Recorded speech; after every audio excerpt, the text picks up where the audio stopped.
morning. I'm just going to wait for you to come on. I don't even need to share anymore because my fabulous new PA is doing all that for me. So happy days. So I'm just going to wait for you to come on.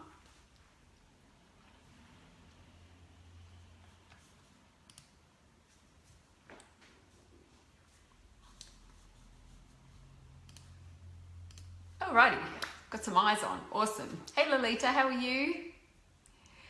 Alrighty, I've got a massive day. In fact, I've got a massive week ahead of me. I've got a VIP day today with a fabulous lady called Jo. So she's actually coming to the Art of Kicking Ass Elegantly HQ to spend the day with me, and we kick off at 10 o'clock. I'm running my Make an Extra 5K this month program, and as soon as I've done this, I'll be going in and getting in that group and setting them up with the content for today. We're doing a 5-day boot camp, so then that's that. I've already been at it since about 5 o'clock this morning, getting lots done and feeling super energized on this Monday as we only have a handful of days left in the year, and I'm excited to just make the most of them. And so as always, when I was in the shower this morning, I was thinking about what I can share with you today, and usually it's always pretty close to what's going on for me. And today I want to talk to you about how you can accelerate your success. And for me, the number one thing that accelerates my success every time, other than, if you scroll through my newsfeed, you'll see my post today about sort of leaping before you're ready. But the other thing is to just make sure that I'm firmly entrenched in my zone of genius all the time. And so sometimes that requires me to go through a bit of a process where I eliminate some things.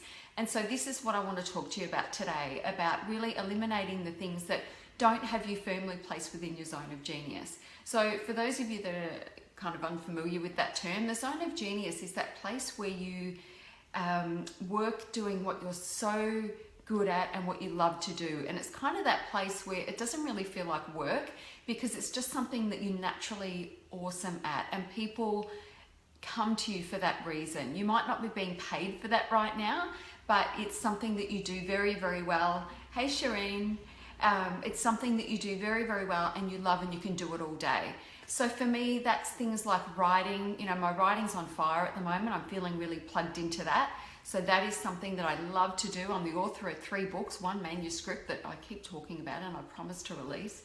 And the other thing is just sharing my message and sharing content with you guys, whether it's, via my Facebook Lives or whether it's via my writing or whatever it is. It's sharing my message and being of service. Hey, Stacey. These are the things that are really important to me. And of course, coaching my clients, which is just an extension of the stuff that I give you guys. And when I feel like I'm not doing that, it's basically, I'll get to that in a second, Shireen. When I find that my time is being pulled in different directions, it's pulling me out of my zone of genius. So things like right now, I have an amazing PA who's just come on. She's my social media manager, and she also does some VA tasks as well. But what I love to do is write and get it out there, and I love to create my video content and get it out there. And then after that, it was feeling like a grind, making sure that it was emailed out to my list, making sure that it was shared across all of my social media. My energy is in the moment. And so I was getting a little bit bogged down in having to go around and do all that other stuff, which is tedious detail for me. And so Fern goes behind me now, and all I need to do is write and send it out there, and then I create my Facebook Lives and I send it out there, and then she goes behind me and packages it all up and spreads it far and wide.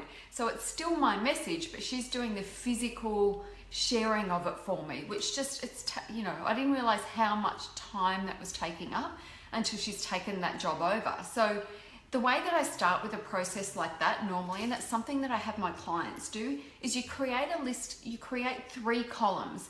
And the first column is things that I love to do and am amazing at in my business. So what are those things? And then just write them all down. So think back over the last, say, week or couple of weeks, all of the tasks that you do in your job. So you've got 3 columns. You've got, what you love to do and what you're great at.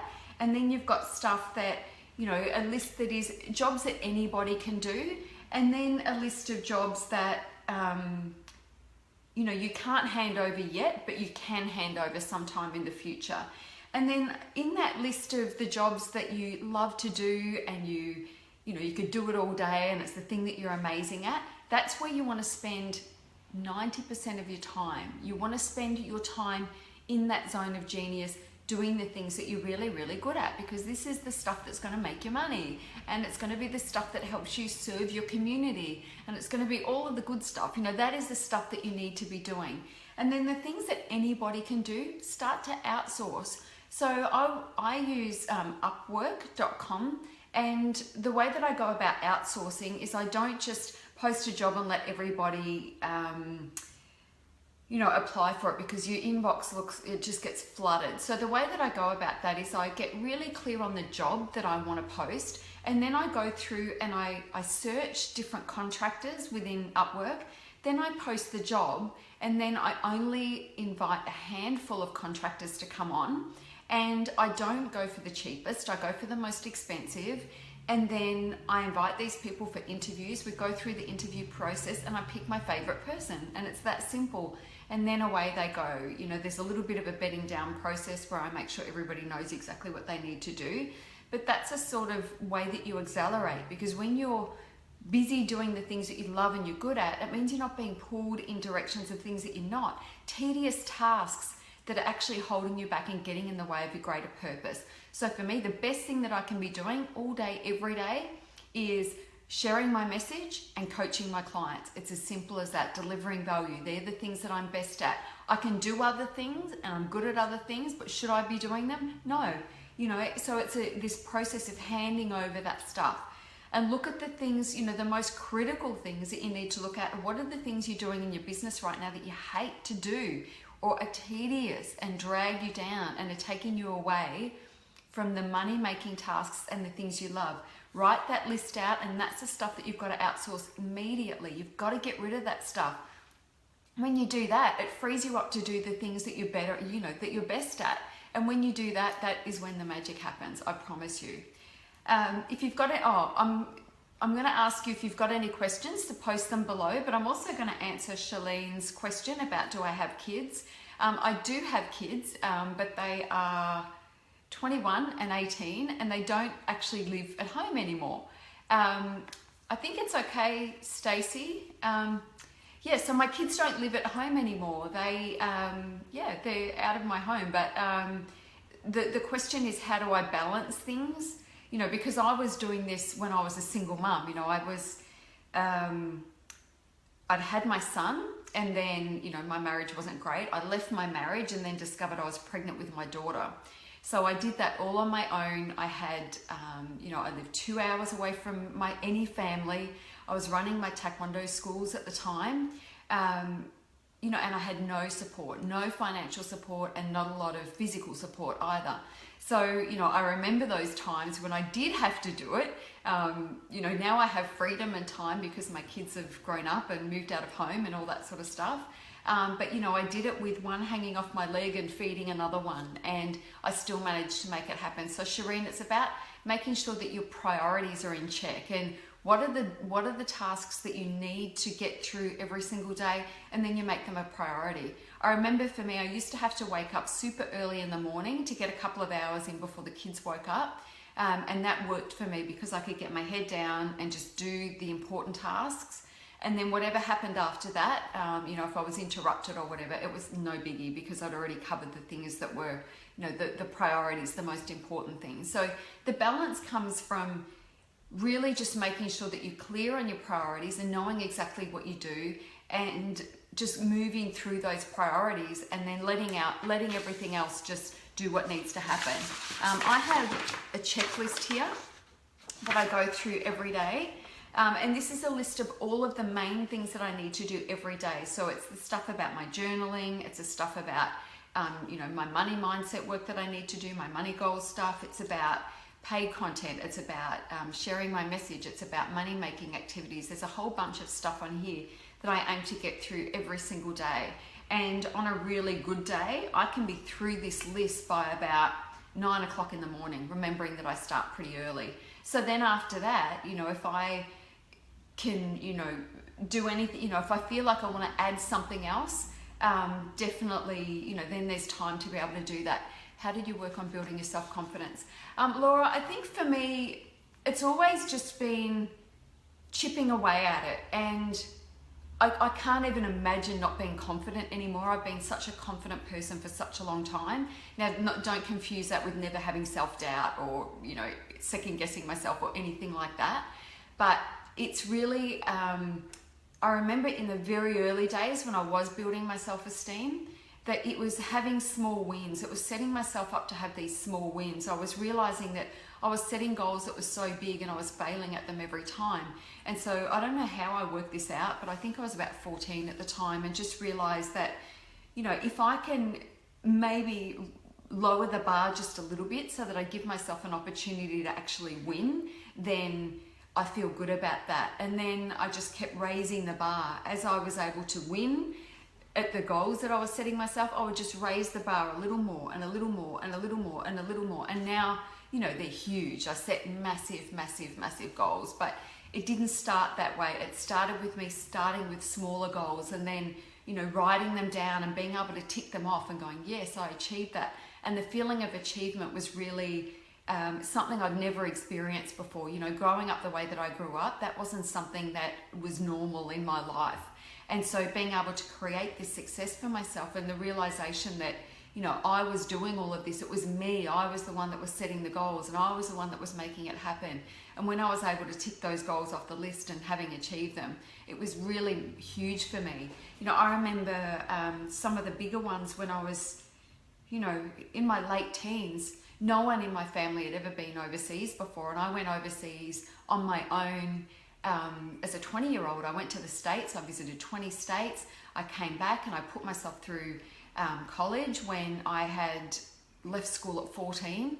And then at the same time, I did my pilot's license, you know, and it was, but before that, it was, you know, before I put myself into school again, not knowing whether I was going to be able to succeed at this thing, because I'd left school at 14 and I was, I think, 20 when I went back to school. I started by doing some correspondence modules of that same program because I needed to test the waters and make sure that I could win at that. And when I was feeling successful in that, then I knew I could take the leap and, you know, apply to go to school full time. And I did. It was a 1-year course and it was amazing.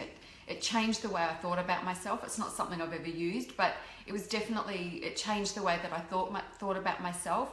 And so putting myself through that year and actually having the accolades that came from people paying attention to the fact that I lived an hour from college, I was driving in and out, I was having flying lessons along the way, I was doing work experience every school holidays and after work when everybody else was, you know, straight out of high school and sitting around, you know, drinking beer on the weekends. And that got attention. You know, I remember at our graduation speech, the lecturer told this amazing story about this person who was so committed and overcome obstacles and all the rest of it, and it was actually me. And it was such a rewarding experience, and it reminded me that, you know, you don't have to be noisy about it. You've just got to get your head down and bum up and do it for you. And when you achieve big things, people notice it, you know, and that's a bonus and it feels great. But I was rewarded for that. I was rewarded for having a goal, setting my sights on it, and just, you know, moving mountains to make sure that that happened. That's just the way that I roll, you know, but it got bigger and bigger over time. So my goals are very big now. They have to scare the shit out of me or they don't excite me at all. So they've got to be massive, massive goals. But in the early days, they were small goals, and I built my confidence through achieving the smaller goals and then upping the ante a little bit and testing that. So, okay, how does, let's just test the waters a little bit. So let's see if I can achieve that. And when you achieve something that's beyond reach, you know, your confidence grows amazingly. And then it's just rinse and repeat, essentially, a continuation of that over time. But today is all about how to accelerate success. And as I said, what I want you to do is free yourself from the tasks that, I'll get back to that, Shireen, sorry. I want you to free yourself from the tasks that bog you down and pull you out of your zone of genius. Get rid of them, remain firmly planted in that, do the work that keeps you firmly planted there, and outsource the rest. Because if you can do that, you're going to move forward so much faster. Any mindset shifts from those days till now? Plenty, actually, Shireen. There's been plenty of mindset shifts. The first, I think, was really around, the major one really, I guess, is stopping the belief that everything that I'd been able to create was a fluke and a once-off. And knowing that to know you're successful already is a great start, yes. So it was, you know, every success I'd ever had, you know, I'd work towards it and kind of go, oh, that was a bit of a fluke, or oh, I didn't think I'd be able to pull that off. And so now I am actually really grounded in the fact that I can do or have or be anything that I want. Anything I set my mind to, I can have. Anything that I set my mind to, decide on, and continue to hold energy for, shows up for me every single time. So I can rely on that now, and that's the biggest shift. That would be the biggest one. There are many. I've written books on the amount of shifts that I've had over the time, but that would be the biggest one. Realizing that this isn't a fluke. You know, the fact that I'm sitting where I am in my life right now isn't a fluke. It was actually process. It was the process of deciding on the very next thing, committing to that, and then doing whatever I needed to do to make sure that I got the result in the end. It was as simple as that. And it's the same process that I use for anything that I would try to achieve in my life. And the shift is really just that I can rely on that. I know I can rely on myself, that if I say I'm going to do something and achieve a certain result, then I back myself 100% to get it to happen. You know, there is going to be shit that shows up. There is always stuff that shows up when you're going for big things. But I'm now even really fully committed to the fact that I know that when that stuff shows up, that I'm an expert at working my way around it. I'm an expert at figuring stuff out. I'm an expert in calling in what I need to call in to help me move through that next phase. And that is just the way that it is. And every time I do my journaling, I finish with, and so it is, you know, because I'm deciding on that, I'm committing to that, I'm making sure that that's happening. In my mind, I'm already there, and so it is. And I just make things happen that way. And, you know, if that seems beyond you right now, as I say, just got to start with the small things. Start with the smaller things, and then work your way into stretching yourself, bigger goals all the time. But don't start with something that's so overwhelming that 90% of you doesn't believe you can achieve it. The way that I like to set goals, and I've spoken about this 100 times, is that the goal needs to be big enough that it's exciting, and you know that if everything goes right, if everything goes to plan, if everything goes the way that you intend it to, then you can achieve it. But you haven't been able to achieve it before. But you know enough now, you know that if you have the energy and you hold the space for it and you continue to do the work, that it is possible. That is the stretch goal that you're aiming for, not something that you don't really believe in. That's too big and you're setting yourself up for failure. And if you've not had the experience of setting goals and achieving them before, then start with something smaller and then just chip away at it and continue to do that as you go.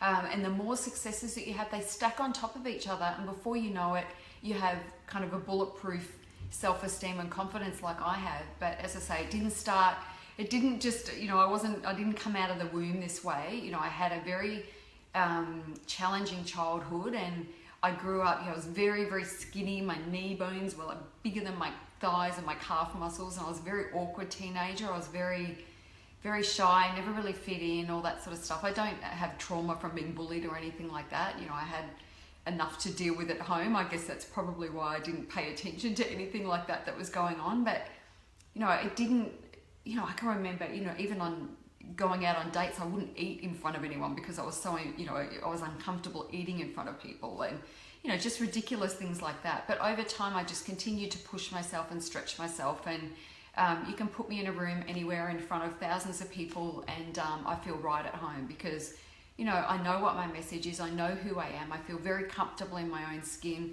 I feel really confident in the decisions that I make. You know, I know who I am, and I like who I am. And so, and that doesn't change. You know, I'm the same, whether I'm doing a Facebook Live, or whether you're a client coming into my home to spend the day with me, or whether you're one of my clients on one of my programs. I'm exactly the same all the time. Stick me in front of 1,000 people to speak, I'm still the same. You're still going to get the dumb jokes that people don't always laugh at. And, you know, that's where we should be aiming to be, totally aligned and comfortable in our own skin.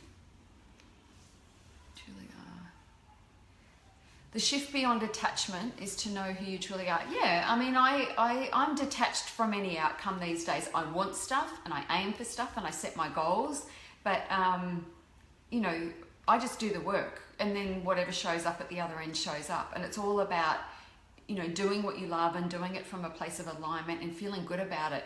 And if you can do all of that, then the reward shows up. But if you do it just for the reward, if you're in something just for the money, then you know, that's usually when you run into trouble. And interestingly, I just received a report, a numerology report that I was going through, and it's so, everything was saying, you know, you can never work just for the money. You can never work just for the money. And I'm like, I know that. It's never been about that. You couldn't pay me enough money to do something that I didn't enjoy. I just, yeah, wouldn't cope in that in that zone.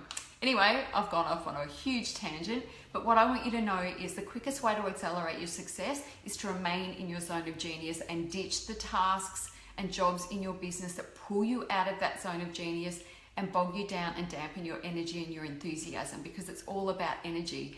And right now you'll notice I'm bouncing out of my seat because those tasks that had started to bog me down, they're gone now. I don't have to deal with them anymore. And so I'm free to do the things that I love to do. I'm about to start my Make an Extra 5K in this month program that's coming up now. Check in my feed underneath, you'll see that sitting there. We are starting shortly, so it's not too late to jump on. Feel free to jump on and join me. We're going to be boot camping over 5 days, and all sorts of money making magic's going to happen. And over 5 days, you're going to learn how to bring in an extra 5K or 10K or whatever it is that you need to bring in this month, using the stuff that you already have, and also my rapid program launch method as well. So if that sounds like something you would need to be a part of, get on it. That's great, Simone. We're going to be starting shortly. And I'm also taking on just a handful more of VIP days this year. I've got 2 this week. I have 1 today and I have another one on Wednesday.